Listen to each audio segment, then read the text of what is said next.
Hello नमस्कार मेरे प्यारे विद्यार्थियों। तो स्वागत है आपका आज की इस छोटी सी एक और नई क्लास के अंदर। तो दोस्तों आज की इस क्लास में हम बात करेंगे अपने बीएसटीसी और पीटीटी का जो आपका एग्ज़ाम है 2024 के अंदर जो होने जा रहा है, उसके अंदर आपके एग्ज़ाम में आपके प्रश्न है वो किस प्रकार से पेपर के अंदर प्रश्न पूछे जाएंगे और किस तरीके से उसको आपको हल करना है, यानी पेपर जो आपका प्रश्नों का लेवल है वो क्या रहेगा, वही मैं आपके लिए यहाँ पे इस क्लास के अंदर प्रश्न लेके आया हूँ जो हूबहू आपके पीटीटी और बीएसटीसी एग्ज़ाम में छपने वाले हैं। तो साथियों सबसे पहले क्लास को शेयर कर दीजिए। और एक बात और आपके लिए मैं घोषणा कर रहा हूँ कि जो भी साथी पीटीटी और बीएसटीसी की तैयारी कर रहे हैं ना, उसके लिए जीके की क्लास हर रोज़ रेगुलर की शाम को 10 बजे लगाई जाती है, जिस पर पशु परीक्षा 2024 नाम लिखा होता है। वो क्लास पीटीटी के लिए रामबाण क्लास सिद्ध होती है, क्योंकि वो पशु परीक्षा के लिए भी रामबाण है और पीटीटी के दोनों के लिए भी रामबाण है, क्योंकि दोनों में सेम ही क्वेश्चन आए हैं। ठीक है, दोनों का लेवल भी एक है। तो दोस्तों सबसे पहले आप व्हाट्सएप ग्रुप को ज्वाइन कर लिए, उसके लिए मैं आपको नंबर दे रहा हूँ। नंबर है 90 57 00 1547। ये अपने व्हाट्सएप ग्रुप के नंबर यानी 9057001547। इन पे मैसेज कीजिए और व्हाट्सएप को ज्वाइन कर लीजिए। पहला ही प्रश्न देखिए दोस्तों, आपकी स्क्रीन के सामने यहाँ पे दिखाई दे रहा है, क्या पूछा गया है। देखिए कि बिजोलिया आंदोलन है ये किसने शुरू किया। ऑप्शन मोतीलाल तेजावत में, विजय सिंह ने, सागरमल गोपाल या इनमें से कोई नहीं। बिजोलिया आंदोलन किसने शुरू किया था। तो यहाँ पे 51 नंबर क्वेश्चन का सभी बच्चे बी नंबर ऑप्शन को लॉक करें और सभी का एकदम यहाँ पे सही आंसर आ रहा है। वाह भाई क्या बात है सर जी, 2 नंबर ऑप्शन को लॉक करो। ये ले भाई विजय सिंह बिजोलिया आंदोलन किसने शुरू किया, तो विजय सिंह ने शुरू किया। 2 नंबर ऑप्शन आपका यहाँ पे सही आंसर होगा। अगला प्रश्न देखिए दोस्तों, आपसे क्या पूछा है कि मैग्नीज जो आपका मैग्नीज बहुतायत से पाया जाता है, ये कहाँ पर पाया जाता है। मैंगनीज बहुतायत से पाया जाता है अजमेर में, बांसवाड़ा में, उदयपुर में या जयपुर में। तो मेरे प्यारे स्टूडेंट हो, मैंगनीज आपके बहुतायत से पाया जाता है, कहाँ पर पाया जाता है। सभी बच्चे कमेंट बॉक्स के माध्यम से आंसर दीजिए। ये आपका बांसवाड़ा में पाया जाता है। कहाँ पे भाई, बांसवाड़ा में पाया जाता है। और 2 नंबर ऑप्शन आपका इस प्रश्न का सही आंसर हो जाएगा। आगे बढ़ो, अगला प्रश्न देखिए आपसे क्या पूछा है कि मैं एक पुरुष अध्यापक हूँ, मुझे खुशी होगी यदि मैं बालिका विद्यालय में कार्य करूं, ग्रामीण विद्यालय में कार्य करूं, या घर से दूर के विद्यालय में कार्य करूं, या सरकारी विद्यालय में कार्य करूं। सर जी ये क्या है, ये भाई पीटीटी के बच्चे के लिए प्रश्न ये प्रश्न है जो आपका पीटीटी का बच्चा है ना, उसके लिए प्रश्न है। तो मैं एक पुरुष हूँ, अध्यापक हूँ, मुझे खुशी होगी यदि मैं ग्रामीण विद्यालय में कार्य शुरू करूँ। बिल्कुल भाई आपका सभी का 2 नंबर ऑप्शन आ रहा है, सभी का सही जवाब होगा। अगला प्रश्न देखिए कि रात दिन में कौन सा समास है। ऑप्शन द्वंद्व है, तत्पुरुष है, बहुव्रीहि है या द्विगु है। रात दिन में कौन सा समास हो जाएगा आंसर को, तो सर जी रात दिन में समास होगा द्वंद्व समास। बिल्कुल भाई ए नंबर ऑप्शन को सभी बच्चों ने लॉक किया और सभी का एकदम सही जवाब होगा। अगला प्रश्न देखो नेक्स्ट हमारा कि अध्यापक को किस काम को करने में आनंद आता है। ऑप्शन निजी ट्यूशन करने में, छात्रों से मुफ्त सामान मंगाने में, या छात्रों को पढ़ाने में, या छात्रों को परामर्श देने में।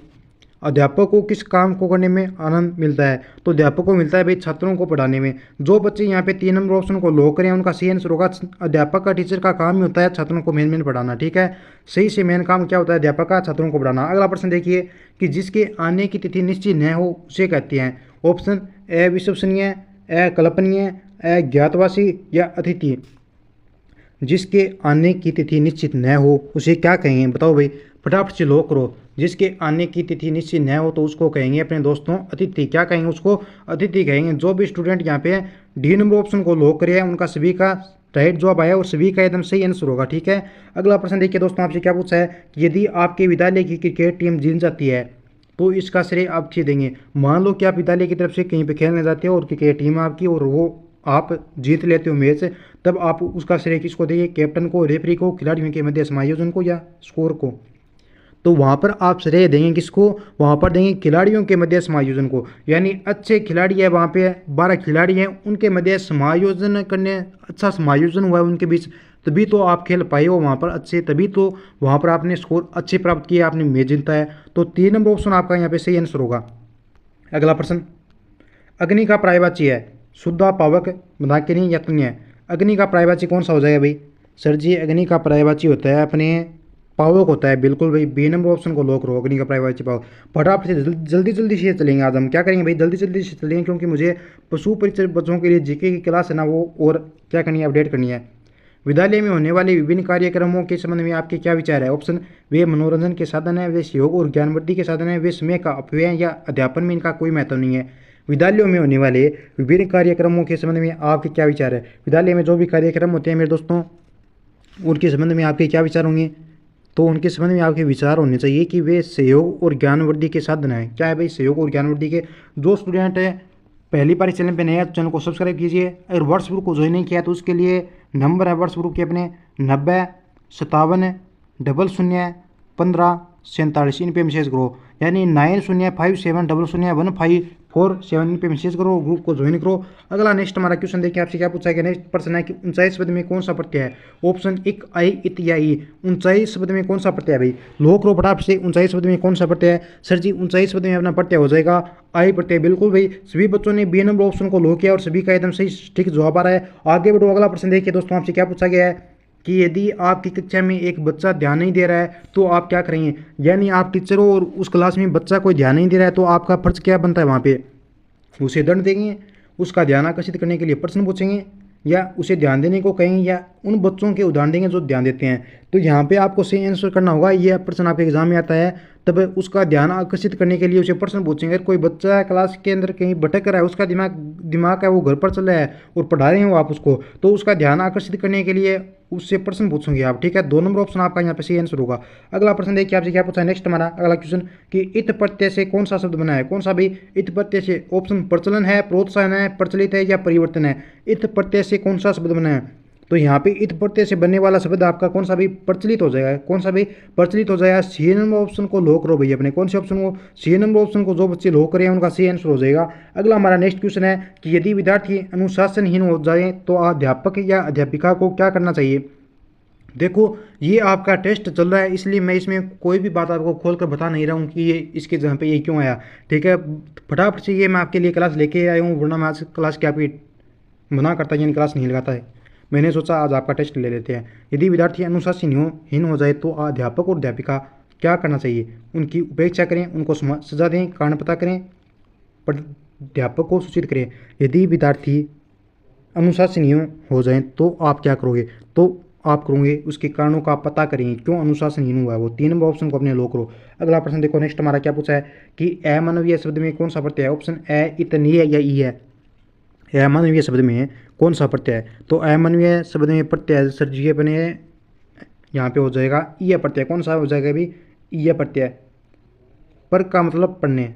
ठीक है, पर का मतलब पढ़ने, पढ़ने का मतलब पीछे उपसर्ग में उप आता है तो उप का मतलब ऊपर, यानी जो शब्द पहले जुड़ते हैं वो उपसर्ग प्रत्यय मतलब बाद में जुड़ने वाले शब्द।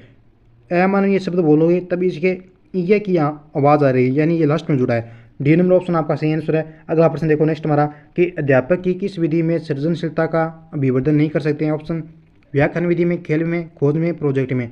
अध्यापक की ऐसी कौन सी विधि है जिसमें सृजनशीलता का अभिवर्धन नहीं कर सकते हैं? तो वो हो जाएगी भैया आपके बच्चों, यहाँ पे आपका सही जवाब हो जाएगा व्याख्यान विधि। 1 नंबर ऑप्शन को सभी बच्चे लोग करें और सभी का यहाँ पे एकदम सही आंसर आया है। अगला हमारा नेक्स्ट क्वेश्चन कि आयात शब्द में नीर उपसर्ग लगाने से बनेगा। आयात शब्द में नीर उपसर्ग लगाने से बनेगा। ऑप्शन निर्यात, निर्यात, निर्यात या निर्यात। यहाँ पे 4 ऑप्शन है, इसमें वर्तनीय यानी शब्दों के मध्य जो अशुद्धि दी गई है इनमें से आपको सही आंसर चूज करना है कि आयात शब्द नीर उपसर्ग लगाने से बनेगा। कौन सा बनेगा? तो ये बन जाएगा सर जी अपना निर्यात। बी नंबर ऑप्शन को लो करो। ये ले भाई, बी नंबर ऑप्शन को मैंने लो कर दिया और सभी बच्चों का यहाँ पे सही आंसर आया है। अगला प्रश्न देखिए नेक्स्ट कि अनेक शब्द में कौन सा उपसर्ग है? ऑप्शन अन है, ए है, अनु है या उत कोई नहीं है। अनेक शब्द में कौन सा उपसर्ग है? अगर ये आपके एग्जाम में प्रश्न आता है तब वहाँ पे आपको सही जवाब देना होगा, ए नंबर ऑप्शन वाले को लो करना है। यानी अनेक शब्द में कौन सा उपसर्ग हो जाएगा? अन उपसर्ग जो आपका अनेक में है। ए नंबर ऑप्शन आपका सही यहाँ पे आंसर होगा और सभी बच्चों का सही जवाब आया है। देखो भाई प्यारे विद्यार्थियों, क्लास को शेयर कर दो और आपके एग्जाम के अंदर ऐसे प्रश्न आएंगे। प्रश्न अगला है कि जो पूरी तरह से बर्बाद हो गया हो उसे कहते हैं। ऑप्शन पंचानन, उबर, ध्वस्त या खंडित। जो पूरी तरह से बर्बाद हो गया उसे क्या कहेंगे? उसे कहेंगे सर जी अपने ध्वस्त कहेंगे। बिल्कुल भाई, जो पूरी तरह से बर्बाद हो जाता है उसको ध्वस्त कहेंगे। सी नंबर ऑप्शन को सभी बच्चों ने लॉक किया और सभी का एकदम सही आंसर होगा। अगला प्रश्न देखिए आपसे क्या पूछा है कि गजबर की छाती होना का अर्थ है। ऑप्शन गौरव से भर जाना, पीछे पड़ जाना, प्रिय वस्तु या किसी काम को करने का ढंग निश्चय करना, दृढ़ निश्चय करना। गज भर की छाती होना का अर्थ है, तो यहाँ पे आपका सही आंसर हो जाएगा गज भर की छाती होने का मतलब है मेरे दोस्तों गौरव प्राप्त करना। क्या है भाई? गौरव से भर जाना गज भर की छाती होने का अर्थ है। ए नंबर ऑप्शन को सभी बच्चों ने लॉक किया और आपका सही आंसर हो जाएगा ए। ठीक है, अगला प्रश्न देखिए आपसे क्या पूछा है कि किस में अजीर का सही अर्थभेद है। अजीर और अजीर ये आपको दो शब्द दिए गए हैं, इसमें से सही अर्थभेद किस में, पुराना या नया, चिरकाल या घर, नवीन या आंगन या घर या शिखर, किस में अजीर और अजीर का सही अर्थभेद छुपा है आपका। सर जी ये छुपा है आपका 3 नंबर ऑप्शन में। इस अजीर का मतलब हो जाएगा आपका नवीन और इस अजीर का मतलब हो जाएगा आंगन। तो सभी ने 3 नंबर ऑप्शन को लॉक किया है और सभी का एकदम सही स्टिक आंसर आया है। सर जी राम राम। हाँ भाई राम राम। व्हाट्सएप को ज्वाइन करने के लिए मैंने नंबर पहले ही दे दिए हैं, उस पर मैसेज करो या 4-5 दिन पहले की क्लास लो, उसमें सबसे पहले आपको नंबर ही दिए गए हैं। लक्ष्मी का समानार्थी शब्द है, तनु है, भारती है, रमा है या अबला है। लक्ष्मी का समानार्थी शब्द कौन सा है भाई। तो लक्ष्मी का समानार्थी शब्द है सर जी अपने यहाँ पे कौन सा हो जाएगा, यहाँ पे हो जाएगा अपने रमा। लक्ष्मी का समानार्थी शब्द कौन सा है, रमा है। सी नंबर ऑप्शन को लॉक करो भाई। सभी बच्चे यहाँ पे सी नंबर ऑप्शन को लॉक करें और सभी का एकदम सही आंसर है। व्हाट्सएप ग्रुप को ज्वाइन करने के लिए 90 57 00 1547 इन पे मैसेज करना है। अगला प्रश्न देखो नेक्स्ट हमारा कि चक्रपाणी शब्द में कौन सा समास है, बहुब्री, द्वंद्व, क्रमधारी है या तत्पुरुष। चक्रपाणी शब्द में कौन सा समास है, तो चक्रपाणी शब्द में आपका समास हो जाएगा बहुब्री समास। 1 नंबर ऑप्शन को सभी बच्चों ने लॉक किया और सभी का एकदम सही जवाब होगा। अगला हमारा नेक्स्ट क्वेश्चन आज का, सकर्मक जो आपकी सहकर्मक क्रिया है इसके लिए क्रमांक बताना है आपको। सही क्रमांक कौन सा होगा, पानी में रस्सी ऐंठती है या बालक शाम को खेलते हैं या नौकरी रस्सी ऐंठ रहा है नौकर, बच्चा पार्क में दौड़ रहा है। तो सहकर्मक क्रिया पूछा आपसे, सहकर्मक क्रिया ये कौन सी हो जाएगी। सर जी परिभाषा मत बताना, मुझे पता है आता है तो नहीं बताऊंगा भाई। यहाँ पे हो जाएगा नौकर रस्सी ऐंठ रहा है।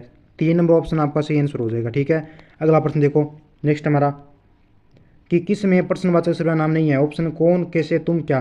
प्रश्नवाचक का मतलब होता है प्रश्न किए जाए जिससे, जैसे मान लो किस प्रश्न में प्रश्नवाचक सर्वनाम नहीं है, तो प्रश्नवाचक सर्वनाम होते हैं आपके कौन, कैसे, क्या, इसी में ये प्रश्न किए जाते हैं आपके। तो यहाँ पे तुम है ये आपका प्रश्नवाचक सर्वनाम नहीं है। तो 3 नंबर ऑप्शन आपका यहाँ पे सही आंसर हो जाएगा। अगला प्रश्न देखो भाई आगे बढ़ो, आपसे क्या पूछा है आगे। सर जी आगे कुछ नहीं पूछा है, तो आगे कुछ नहीं पूछा है तो बच्चों 90 57 15 47 पर मैसेज करके व्हाट्सएप को ज्वाइन कीजिए। मिलते हैं नेक्स्ट क्लास में। जय हिंद जय भारत।